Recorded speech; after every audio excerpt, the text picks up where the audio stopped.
Terima kasih Anda masih bergabung bersama kami di Power Breakfast dan kini kita masuki segmen Kreatif dan kembali bergabung bersama saya Kezia 7. Saat ini terjadi peningkatan yang signifikan jumlah investor pasar modal dari kalangan para milenial dan Gen Z. Ya, platform investasi layanan urun dana atau Securities Crowdfunding atau SCF berbasis syariah, Syafiq mencoba menjawab keresahan serta kebutuhan masyarakat terhadap penyelenggaraan investasi yang aman namun tidak ada pelanggaran syariah. Platform investasi layanan urun dana atau Securities Crowdfunding atau SCF berbasis syariah Syafiq mencoba menjawab keresahan serta kebutuhan masyarakat terhadap penyelenggara investasi yang aman namun tidak ada pelanggaran syariah.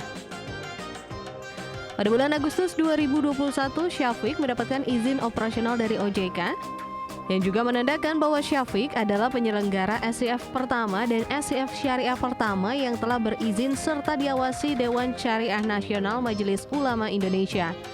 Pada tahun 2022, Syafiq menargetkan penyaluran pendanaan kepada UMKM sebesar 100 miliar rupiah. Terpenuhinya pendanaan salah satu sukuk dengan nilai 7 miliar rupiah pada akhir Oktober 2022 menjadi penanda pencapaian target 100 miliar rupiah Syafiq. Penawaran sukuk tersebut berhasil menghimpun pendanaan dari 664 investor setelah listing di platform Syafiq selama 3 hari. Selama tahun 2022 berjalan ini, perusahaan berhasil melakukan screening terhadap 25 pengusaha yang menerbitkan instrumen investasi di Syafiq dengan rincian terdiri dari 48 penawaran sukuk serta 1 penawaran saham.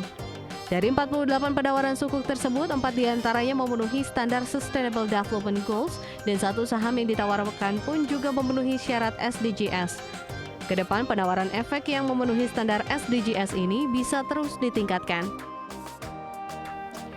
Saat ini terjadi peningkatan yang signifikan pada jumlah investor pasar modal dari kalangan milenial dan Gen Z.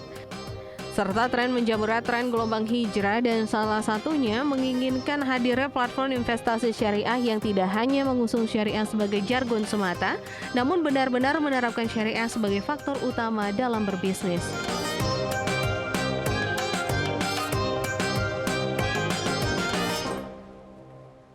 Oke, dan untuk membahas tema kita pagi hari ini mengenal fintech berbasis securities crowdfunding, berbasis syariah, sudah tersambung melalui video conference ada Mas Kevin Syahrizal, beliau adalah co-founder dan juga CEO dari Syafiq. Selamat pagi. Selamat pagi Mas Kevin. Pagi Mas Wiki, Mbak Kezia. Iya, terima kasih sudah bergabung bersama kami di Kreatif. Mas, ini kalau ngomongin soal platform securities crowdfunding, mungkin banyak kemudian masyarakat yang belum terlalu familiar begitu ya. Mungkin bisa Anda jelaskan sedikit seperti apa dan peran dari stakeholders masing-masing seperti apa? Dari Anda sebagai platform, kemudian juga dari investor dan juga dari perusahaan-perusahaan yang kemudian akan semacam menerima penyaluran investasi lah ya dari Syafiq sendiri yang diperoleh dari investor. Mungkin Anda bisa sampaikan. Ya, jadi secara sekilas bisnis dari securities crowdfunding ya, yang biasa kita singkat sebagai SCF, itu sebenarnya paling simple kita analogikan seperti marketplace sebenarnya. Jadi kalau di marketplace itu ada yang namanya penjual, ada yang namanya pembeli. Dan barang-barang yang ditawarkan adalah mungkin kebutuhan sehari-hari kan, seperti makanan, benda elektronik dan sebagainya. Nah, bedanya apa di SCF ini? Peran marketplace itu ada di penyelenggara, dalam hal ini Syafiq. Lalu penjualnya itu adalah para pelaku usaha, terutama UKM ya, yang diutamakan. Dan kalau pembelinya itu tadi, para pemodal atau investor ya. Nah, barang yang ditawarkan apa? Itu efek. Efek itu surat berharga. Nah, kebetulan kalau di kami ini ada yang namanya saham, ada yang namanya EBUS, efek bersifat utang atau sukuk. Nah, kebetulan karena Syafiq adalah syariah, jadi efek yang ditawarkan adalah saham syariah dan sukuk. Kurang lebih seperti itu, Mas ya. Ya, Mas Kevin, tapi dari Mas Kevin sendiri bagaimana Syafiq menilai kebutuhan masyarakat yang adalah tadi kalau disebut pembeli ya, akan instrumen investasi berbasis syariah? Ya, jadi sebenarnya kalau instrumen syariah sendiri sekarang cukup berkembang ya. Jadi kalau kita lihat sendiri pertama kalau kita lihat dari makronya dulu, dari Global Islamic Economy Halal itu Indonesia 2 tahun berturut-turut kan di peringkat 4 dunia. Dan yang paling mencengangkannya lagi sebenarnya adalah ternyata dari riset dari Bank Syariah Indonesia sendiri. Jadi dari penduduk Muslim di Indonesia yang sebagai mayoritas di dunia ya, terbesar di dunia itu 21%-nya adalah orang-orang yang ingin memanfaatkan produk-produk syariah. Jadi dia nggak mau sama sekali namanya kalau bukan syariah. Jadi kalau disebut di riset ini adalah konformis ya, itu ada 21% tuh. Jadi memang menandakan tadi gelombang hijrah ini cukup besar ya di sini, peluang besarnya terkait dengan produk-produk yang syariah. Nah, yang menariknya juga adalah dari literasi sendiri ya, indeks literasi keuangan sendiri itu meningkat ya. Yang di tahun 2019 itu 8,93%, meningkat di 2022 sebesar 9,14%. Selain itu juga inklusi keuangan syariah pun juga meningkat nih.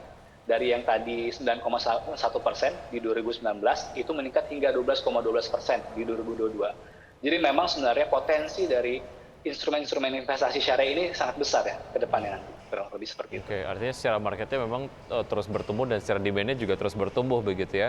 Lalu sebetulnya apa yang belum terakomodir dari instrumen investasi yang sudah ada sebelumnya dan apa yang belum terakomodir dari platform investasi sebelumnya dan apa yang sebetulnya Syafiq tawarkan lah sehingga ini nampaknya dapat bridge the gap? Ya, jadi kalau serum Syafiq itu sebenarnya biasa membagi dua ya. Jadi problemnya itu pertama dari para investor yang biasa investasi syariah yang tradisional ya, dalam arti tadi mungkin perbankan dan pasar modal dan sebagainya. Nah itu sebenarnya ada hal yang belum bisa kita atau para pelaku investor itu bisa mendapatkan adalah pertama ini terkait dengan tadi ujungnya return juga ya. Ternyata kalau dari instrumen tersebut returnnya itu kurang menarik ya sebenarnya ya, kurang menarik, kecil ya, mungkin di bawah 5% kurang lebih. Nah itu dari sisi untuk instrumen yang tradisional dan tidak terlalu banyak ya platform-platform ataupun instrumen yang menawarkan alternatif investasi yang lainnya. Nah, lalu yang kedua adalah terkait dengan fintech lainnya juga. Sebenarnya kan di SCF ini ada juga fintech lainnya yaitu peer-to-peer syariah ya. Nah, itu pun terkadang produknya terbatas ya. Produknya itu hanya mungkin 1-2 tipe saja. Sedangkan dia butuh juga produk-produk yang mungkin mirip-mirip di pasar modal nih, seperti saham dan sebagainya yang mereka bisa membeli perusahaan walaupun nilainya kecil. Nah itu memang belum ada yang ada di saat ini yang berjalan. Nah kalau di platform lainnya sendiri yang semacam SCF sendiri ternyata juga banyak hal juga ya yang masih belum mereka dapati. Pertama, ada nggak sih SCF yang betul-betul menjalankan sesuai syariah nih? Tadi karena orang gelombang hijrah ini mereka itu lebih concern sekali ya. Kadang-kadang mereka nggak percaya itu cuma nama syariah, dicek sama mereka betul-betul. Ini akadnya ataupun transaksi seperti apa sih? Itu betul-betul mereka ini orang-orang yang betul-betul ini ya, betul-betul dicek semua. Tapi orang-orang seperti ini yang luar biasanya adalah mereka sangat loyal sekali ya. Kalau satu mereka udah nyaman, itu mereka tuh bisa repeat itu berkali-kali lipat ya dibandingkan mungkin orang yang umumnya. Kurang lebih seperti itu. Ya. Dari segi penerbit dan juga investor dari Syafiq sendiri, apa yang membuat Syafiq berbeda nih Mas Kevin dengan platform investasi lain? Ya, pertama tentu ya kita berizin. Jadi berizin dari OJK, proses cukup panjang ya. Jadi memang hampir 8 bulan kita baru bisa mendapatkan izinnya. Yang kedua, artinya tadi yang pertama artinya memang ini bukan investasi bodong, jelas diawasi. Dan kita juga ada DPS, Dewan Pengawas Syariah kita yang sudah direkomendasikan oleh MUI, dalam hal ini Dewan Syariah Nasional MUI. Lalu yang ketiga adalah ini yang juga menarik ya sebenarnya, yang mungkin kalau bagi kami belum ada nih di platform lainnya, terkait dengan suatu produk yang betul-betul tidak ada ribanya ya. Jadi kalau mungkin ya, kalau di pasar modal yang namanya efek syariah itu, ada yang namanya DES kan, daftar efek syariah ya. Kalau di sana masih membolehkan jika suatu emiten itu bisa disebut sebagai emiten syariah jika hutang ribawinya itu maksimal 40%. Nah, ini yang coba kita akomodir untuk bagi para investor yang sebenarnya masih belum nyaman nih dengan hal tersebut ya. Kok masih ada hutangnya gitu. Nah, di Syafiq sendiri itu zero tolerance terhadap ribanya. Jadi 0%. Jadi tidak ada Rp1 pun emiten yang listing di Syafiq itu ada transaksi ribawinya. Itu juga menjadi pembeda kita ya dibandingkan dengan platform-platform lainnya. Oke. Bagaimana ini terkait dengan effort untuk melakukan kurasi terhadap penerbit ataupun mungkin perusahaan-perusahaan yang nantinya dapat mendapatkan dana investasi melalui penjualan efek yang ada di platform Syafiq begitu. Bagaimana Syafiq sendiri melakukan kurasi lebih detail? Kalau kita bicara mengenai upaya kurasi dari Syafiq sendiri untuk mengkurasi perusahaan-perusahaan lah ya, penerbit efek yang dijajakan lah ya di platform Syafiq. Seperti apa kurasinya? Dan sejauh ini sudah berapa perusahaan yang join? Ya, Jadi kurasi kita itu sebenarnya persis kayak di perbankan pada umumnya ya, jika para pelaku usaha ini mendapatkan pendanaan. Namun bedanya adalah dari kami itu prosesnya sangat-sangat lebih cepat ya. Jadi para pelaku usaha itu ingin mendapatkan pendanaan di Syafiq itu, kita punya SLA kurang lebih 10 hari kerja jika data komplit ya. Jadi 10 hari itu sampai dengan dananya nanti disalurkan ke mereka. Dan yang paling utama, kurasi kita tuh dibagi dua. Jadi dari sisi aspek bisnis dan syariah. Jadi dua-duanya harus lolos ya. Kalau misalnya bisnis saya bagus tapi tidak sesuai syariah, tidak bisa juga. Tapi syariah oke tapi nggak sesuai bisnis, ya nggak bisa juga. Jadi dua-duanya harus jalan semuanya. Kurang lebih seperti itu. Baik, dan sangat ketat di situ ya. Oke, target ke depan untuk Syafiq sendiri seperti apa, Mas? Target kita sendiri, kita ingin pertama ya meningkatkan penyaluran ya, pendanaan kita ya. Saat ini kan kita per 30 November di angka 123 miliar kurang lebih.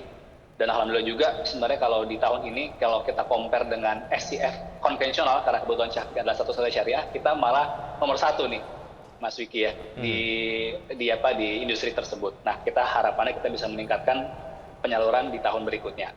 Dan yang kedua tadi, kita pengen makin memperbanyak produk-produk yang sesuai dengan SDGs ya. Jadi saat ini kan kebetulan itu ada 20% portofolio kami itu yang sesuai dengan SDGs. Nah, harapannya itu bisa meningkat juga di tahun 2003 dan akan mendatang.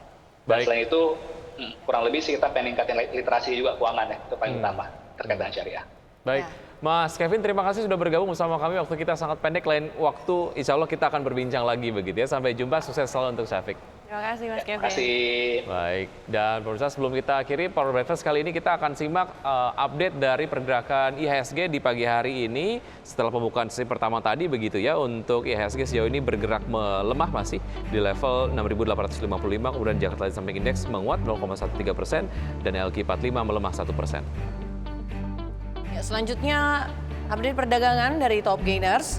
Telkom menguat 1,39%, MDKA 1,15%, UNTR 0,62% dan Adro 0,52%. Betul, saham-saham yang masuk dalam jajaran top losers di antaranya adalah BBCA, BMRI, BBRI dan juga Asia Internasional dengan pelemahan masing-masing 1,44%, 2,75%, 1,44% dan 0,43%. Selanjutnya dari sektoral, energi menguat 0,98%, sektor kesehatan 0,44%, konsumsi primer dan keuangan melemah masing-masing 0,65% dan 0,65%. Ya pemirsa, sudah 90 menit kami menemani Anda dalam Power Breakfast. Ya, dan semoga pembahasan hari ini dapat menjadi referensi dan sumber informasi untuk Anda tetap perbarui informasi Anda hanya di IDX Channel, your trustworthy economic business and capital market channel. Saya Wiki Adrian. Dan saya Keisha Tuju. See you in the morning.